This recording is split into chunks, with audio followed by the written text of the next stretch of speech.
अस्सलाम वालेकुम, कैसे हैं सब? उम्मीद है आप सब बिल्कुल ठीक-ठाक होंगे। अगर आप भी केक बनाना चाहते हैं लेकिन सोचते हैं कि घर पे बीटर भी नहीं है और जो है वो ओवन भी नहीं है, तो ये रेसिपी आप फ़ॉलो कीजिए, आपका केक जो है वो बहुत ही ज़बरदस्त बनेगा। बिना हम इसको ओवन और बिना इलेक्ट्रिक बीटर के जो है वो इसको घर में ही केक बनाएँगे और इसको हम बनाएँगे आज जो है जो हमारा जूसर होता है, जूसर का जो जग होता है उसमें। और अगर केक का मोल्ड नहीं है तो उसके लिए भी टेंशन लेने की ज़रूरत नहीं है, घर का कोई भी देसी कटोरा आप ले सकते हैं एज़ ए मोल्ड। तो चलिए केक बनाना स्टार्ट करते हैं। यहाँ पर जो जूसर का जग होता है उसमें मैं रूम टेम्परेचर के 3 एग लिए हैं और वो डाल दिए हैं और इसको जो है हम 1 मिनट के लिए इसको जूसर को चला लेंगे। उसके बाद इसमें हम जो है डाल देंगे दूध। दूध जो है वो रूम टेम्परेचर का हमने लिया है, हाफ़ कप है ये जो मेजरिंग वाला कप होता है। ये हमने ले लिया और दूध डालने के बाद इसमें हम 1 कप जो है वो पिसी हुई चीनी डाल रहे हैं। अगर आप और साथ में हम इसके डाल देंगे 1/3 कप कुकिंग ऑयल का। ये डालने के बाद अच्छी तरह इसको हम चला लेंगे एक दफ़ा मशीन को और उसके बाद जो है 1 टेबलस्पून भरकर इसमें वनीला एसेंस डाल देंगे। मिक्सचर को अच्छी तरह हमने तकरीबन 1 से डेढ़ मिनट के लिए चला लिया था और 1 डेढ़ मिनट के बाद हमारा जो मिक्सचर है वो रेडी हो चुका है। इसको हम अब निकाल लेते हैं एक बाउल में। देखिए कितना स्मूथ सा जो बैटर है हमारा रेडी हो चुका है। ना तो हमने बीटर यूज़ किया है और ना ही जो है हमने इस पे ज़्यादा हमारी मेहनत लगी है। अब इसमें हम मैदा शामिल करते हैं। मैदा लेवल जो है वो 1 कप ये है और इसके बाद हाफ़ कप और मैं ऐड करूँगी।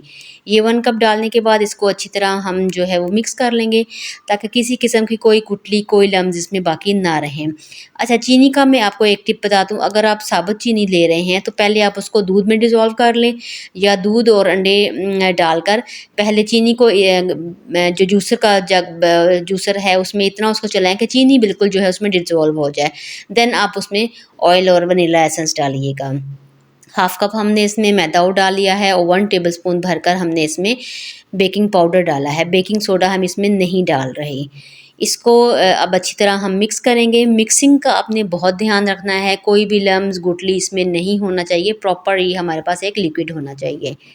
और मिक्सिंग के पे जो है हमारा बहुत टाइम नहीं लगेगा क्योंकि हमने इसको 2 बैच में करके डाला है। तो ये देखें बड़ा स्मूथ सा हमारा जो केक का बैटर है वो रेडी हो चुका है।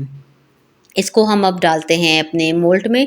जो हमने एक जो बर्फ़ जमाने वाला कटोरा होता है उसको ले लिया था, उसको मैंने ग्रीस करके रख दिया था। एक दफ़ा स्पैचुला की मदद से इसको अच्छी तरह मिक्स कर लिया है ताकि अगर जो बाउल के पेंदे के साथ अगर कोई आटा वगैरह मिक्स नहीं हुआ तो एक दफ़ा वो भी मिक्स हो जाएगा। अब जितना हमारा बैटर है केक का उसको हम डाल देंगे अपने इस बाउल में। हम तो पंजाबी में इसको कटोरा ही बोलते हैं, आप जो बोलते हैं मुझे ज़रूर बताइएगा। अच्छा, अब जो हमने देचकी ली थी उसको हमने 10 मिनट पहले प्री हीट कर लिया था। इसको देचकी बहुत बड़ी नहीं होना चाहिए, जिस भी आपने बर्तन में बनाना है उसको बहुत बड़ा ना हो वो, इतना हो के ऊपर से केक के लिए जगह थोड़ी-सी बचे। तो 50 मिनट मैंने इसको बेक किया है इसमें और 50 मिनट के बाद देखिए बहुत अच्छा इसका रिज़ल्ट आया है। आज की रेसिपी पसंद आए तो लाइक और शेयर ज़रूर कीजिएगा। चैनल पर नए हैं तो चैनल को भी सब्सक्राइब ज़रूर कीजिएगा। तो कैसी लगी आज की आपको वीडियो, अपने फ्रेंड्स और फैमिली के साथ शेयर भी ज़रूर कीजिएगा।